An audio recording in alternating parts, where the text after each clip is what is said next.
Did you know that Canada, even though it has been reported to have a higher solar power potential than many of the world's leading countries, still outputs catastrophically less of a proportion of electricity? This is down to the fact that our nation is largely remote and gathering data to plan solar farms is extremely difficult. The solar power industry in Canada is a development that is long overdue and can be helped with machine learning, aiming to help tackle the increasingly urgent climate crisis.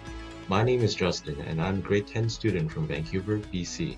Read on to find out how I created two machine learning models that could predict how much power any solar array inside Canada can generate in a year, as well as the amount of money needed to compensate for installation.